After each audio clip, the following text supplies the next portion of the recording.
everybody, I'm Amber. And I'm Kenneth.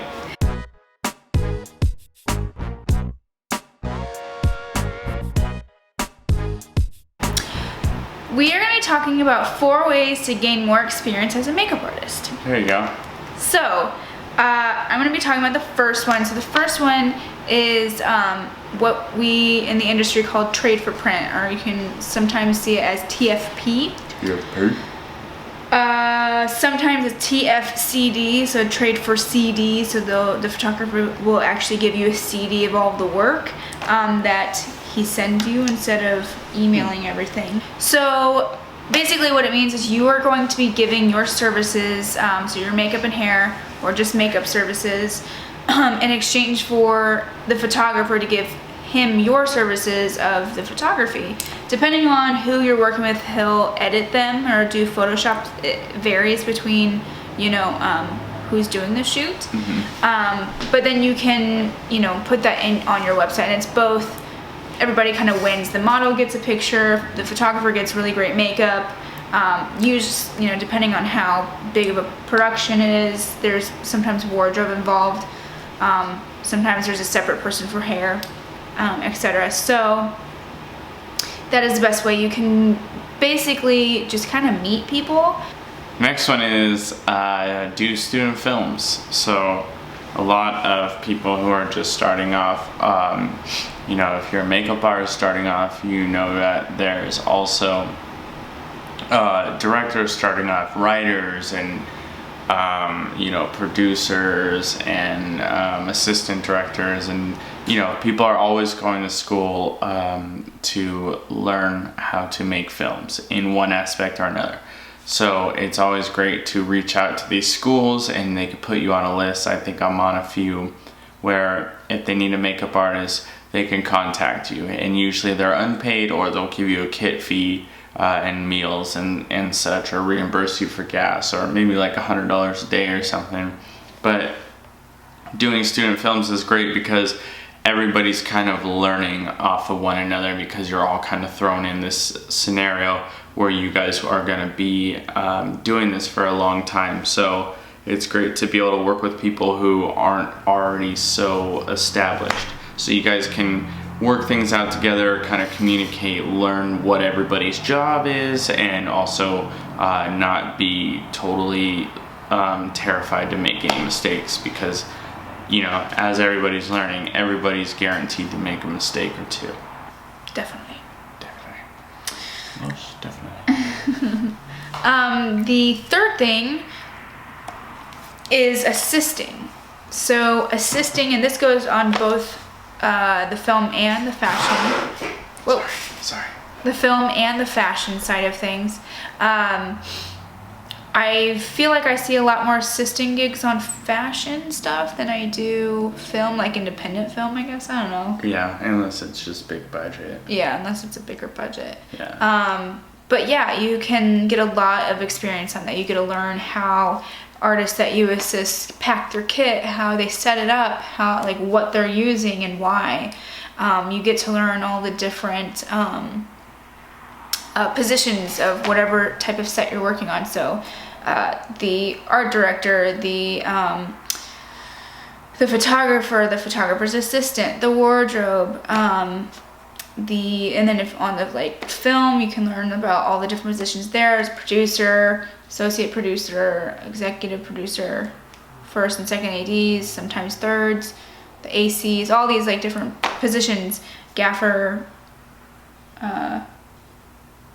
There's a lot.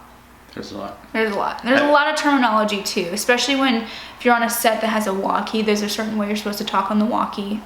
There's certain verbiages that you say when you're going on to touch somebody up, or crossing in front of the camera.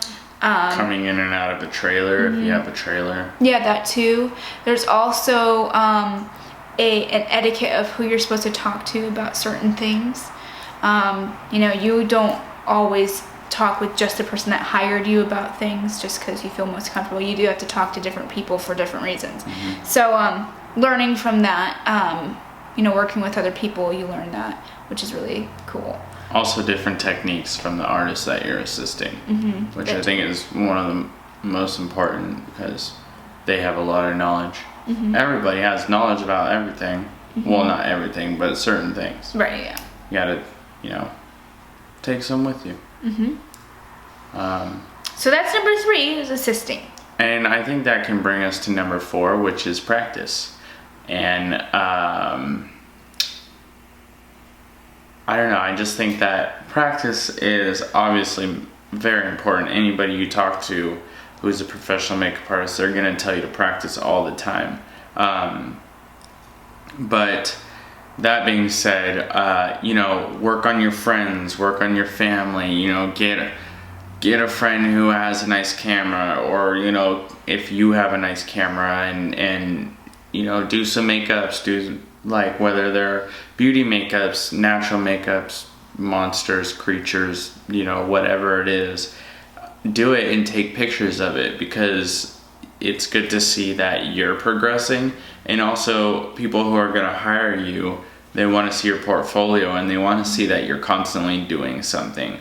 It doesn't matter if you had a flawless makeup 5 years ago. If you don't have anything besides a makeup that's in your portfolio that's from 5 years ago, and you don't have anything that's from 5 months ago, nobody's going to hire you for anything, because they don't know what you're capable of, or if you're even still doing it. So it's good to kind of get out there and contact people and say, hey, do you mind if you sit for me for a couple hours while I do some makeups? So I think that's really important. Yep. Perfect. But back to the assisting thing, anybody that wants to assist, that maybe feels like they don't know how to go about assisting, just do a lot of research on 25 different people at the least, and try to reach out to those people, because one of those 25 people is bound to need an assistant. And if you're persistent in contacting them and wanting to, work with them, you'll find somebody eventually. Utilize websites that might have makeup artists that need assistance. Websites like Craigslist, which is kind of weird, but it works. Also, if you contact agencies, they have an assistance roster, and I actually am on the assistance. I just can't talk today. I'm on the assistance roster for Cloutier, and I've actually gotten probably about a dozen different jobs from that. So that's really cool. They do utilize their assistants on that roster. So I don't know, I can't really speak for anybody else but the log. Lord almighty. That scared me. It did. I barely heard totally it. Jumped. But I can't really speak for any other agencies other than Cloutier, and that they, utilize, because that's the only one I'm on. But that's it. Those are the 4 ways to work for experience, or 4 ways. Just some of the ways. There's many ways that you can get experience, but those are 4. What? He's always laughing at me. Thanks for tuning in, guys. Bye.